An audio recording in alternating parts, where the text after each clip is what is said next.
1, 2, 3, gold! In the 50s, Americans never had it so good. A giddy decade of excess and the arrogance of wealth. An era of conspicuous consumption and state-of-the-art gadgets. In 1956, Elvis had 5 number ones in a row, and the rest of the music wasn't bad either. Cars were as excessive as everything else, and gas was just 15 cents a gallon. The American automobile was escapism on wheels.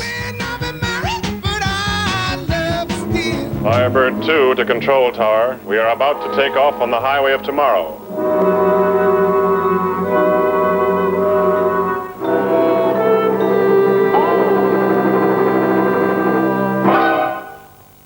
This was the jet age, when America was obsessed with rockets, Buck Rogers, and men from Mars.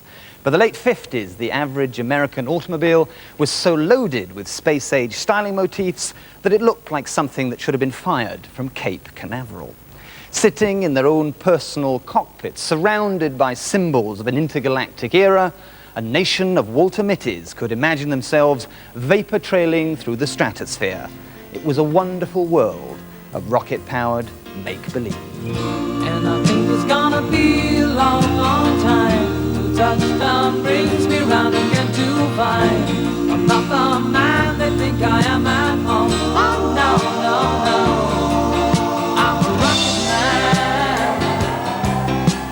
rocket man, burning out his fuse out every home.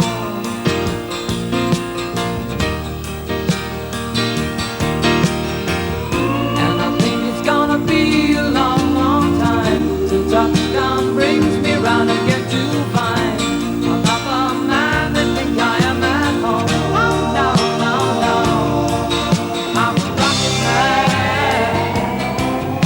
a rocket man, burning out his fuse out every home. The story of the '59 Cadillac starts with a visionary called Harley Earl, General Motors' chief stylist, and responsible for the shape of 50 million American cars. Obsessed with all things aerodynamic, he was inspired by the lines of a Lockheed P-38 pursuit plane. Earl brought the cockpit, nose cone and tail fin out of the sky and grafted them onto virtually every car he designed. Almost single-handedly, he gave the 50s American car its baroque flash and swagger. He insisted that every journey should be like taking a vacation. Earl's dream cars were put on pedestals and seen by millions at yearly Motorama exhibitions where his whims of steel took on form. But his automotive theatre had a serious purpose. His shows were a launch pad for flights of fantasy, which would soon touch down in showrooms all across America.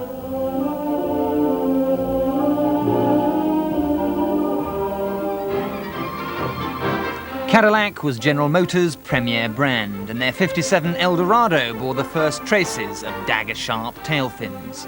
Those bosoms of chrome on the bumpers may have looked like missiles, but were useless ornamentations known as Dagmars. The whole thing was wall-to-wall power chrome.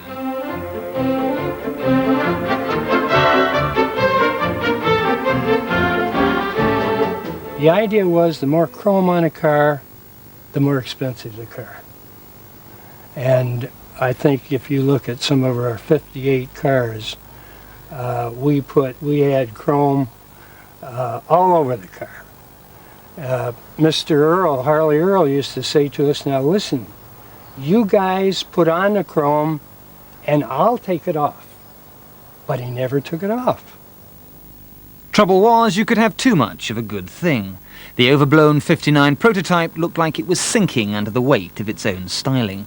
In a bid to slim things down, Chuck Jordan resorted to going up the road to see what the competition were doing. I looked through the fence and I saw this field full of the forward look, the Chrysler's new design philosophy, these very lean cars with thin roofs and very little chrome and large fins on the back. And I took a group of these top designers down to peek through the fence. And that afternoon, things changed. But not by much. One thing the 59 is not is lean. When you move in right up close to me. At 2 tons, 20 foot long, 6 foot wide with 42-inch high fins, it perfectly sums up the philosophy of late 50s America. Big is best. Quivers down the backbone. I got the shakes down the knee bone. Yeah, the tremors in the thigh bone. Shaking all over.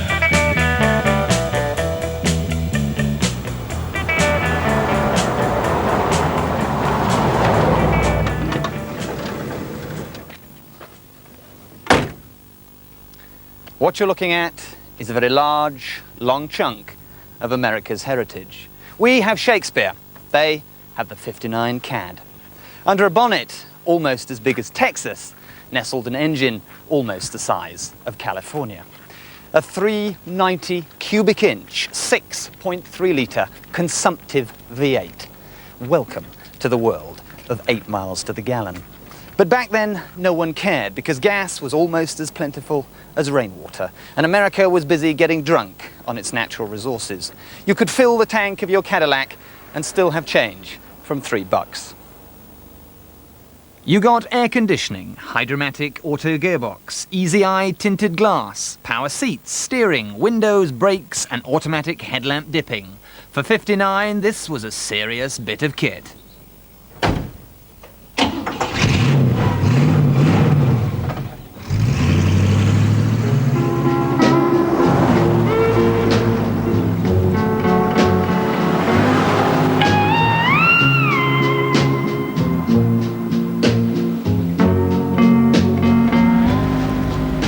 Trouble was, the 59 might have looked like it was jet-powered, but in reality it had all the get-up and go of the Empire State Building.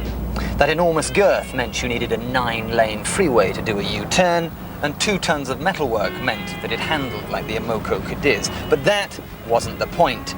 The point was, it looked $1 billion. You know, as chief designer of Cadillac, when the car came out, I couldn't wait to get one, and I bought a convertible.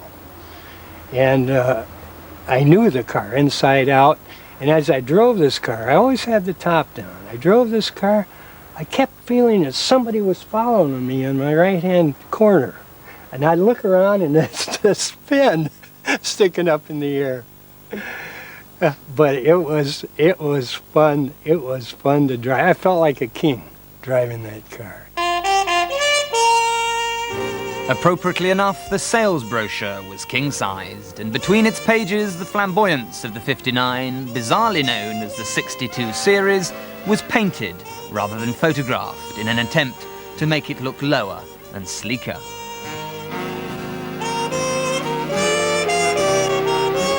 America's Rolls-Royce was aimed at the Ivy League bourgeoisie. The whole Technicolor fantasy oozed money, confidence, and unchallenged power. America felt good about life. What could go wrong?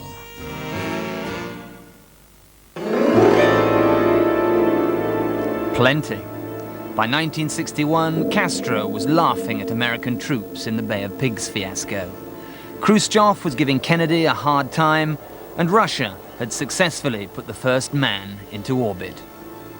And back home, the civil rights issue was getting out of hand in a big way. Suddenly, the poor old 59 stuck out like a sore fin.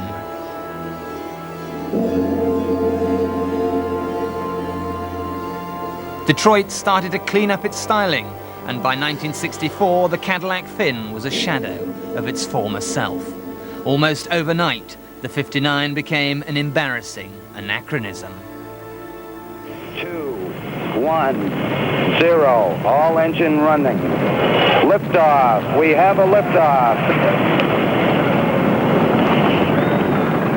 At the time, it was viewed as the utmost in a glimpse of the future. a future that was expected to be arriving far more imminently than turned out in practice. In fact, the future that was promised in terms of the 1959 Cadillac here in 1994, I think still is not yet here. Was it ever a figure of fun? I think it certainly became that by the early, certainly the mid-70s. It was used as an example of the excesses of old America, a kind of baby boomers parody of their parents' generation, of everything that was wrong with America, everything that was wrong with America's sense of arrogance and hegemony over other countries, of other areas in the world. In the film Deer Hunter, an essay on how the Vietnam War changed America, it was no mistake that the director chose a beat-up 59 as an aging relic of a decadent decade. And in due course, the 59 was laid to rest at Cadillac Ranch, a row of automotive tombstones, a haunting memorial to the rise and fall of both America and its tail fins.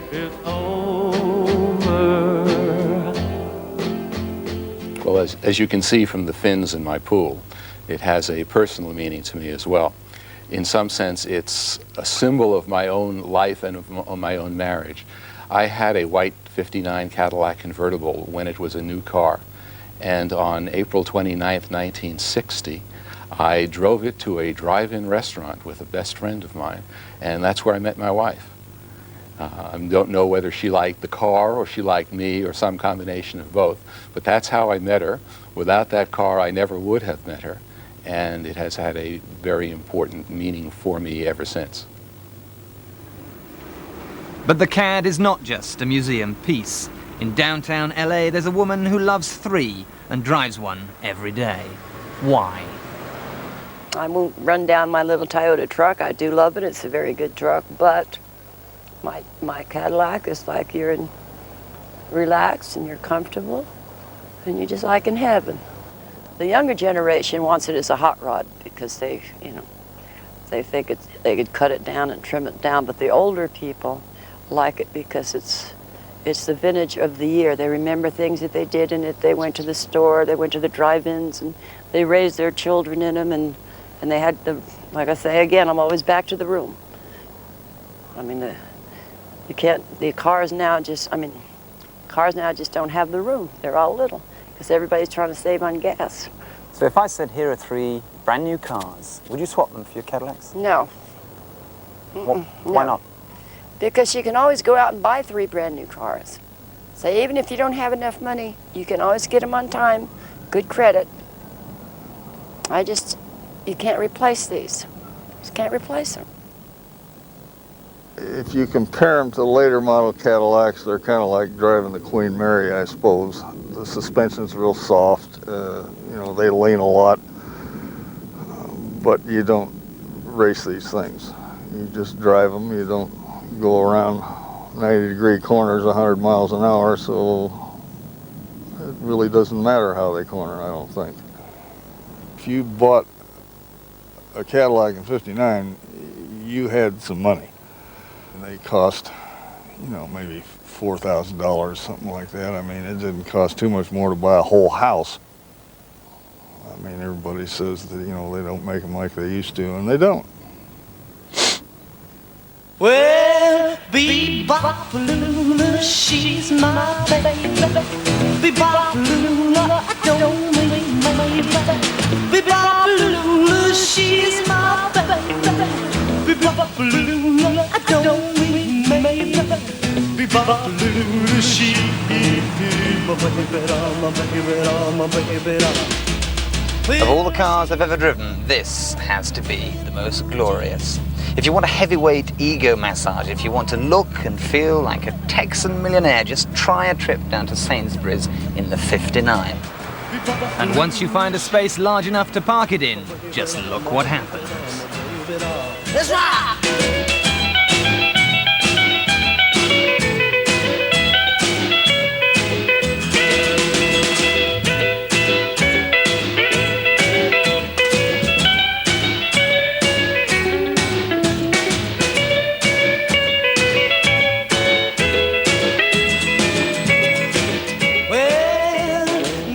Over a period of years, 10, 15 years later, it was ridiculed. It was, people would say, how could you have done a car like that was so cartoony and so exaggerated?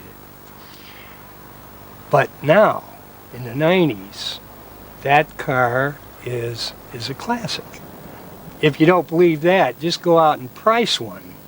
The 1959 Cadillac convertible is an expensive car.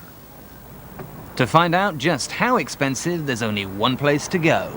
7614 Sunset Boulevard, Los Angeles. Frank Correnti has been selling used caddies for the last 30 years.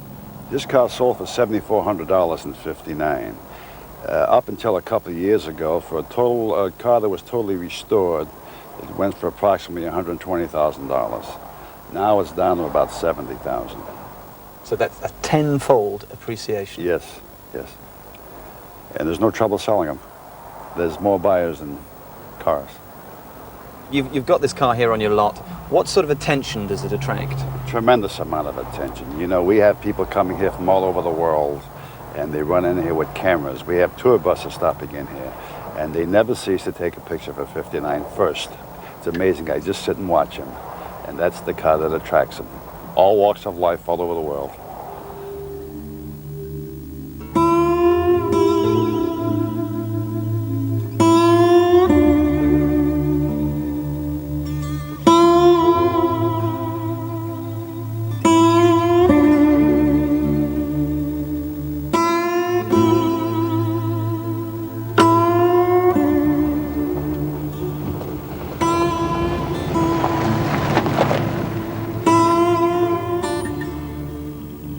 The 59's place in history is as a glorious monument to those final years of unabashed American indulgence, the end of an era.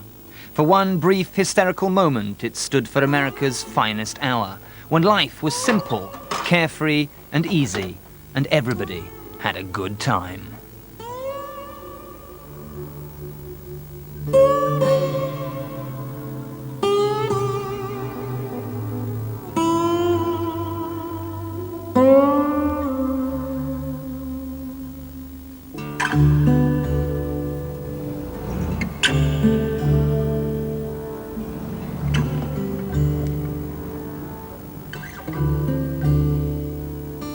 The 59 Cadillac says more about America than a whole trunk full of history books.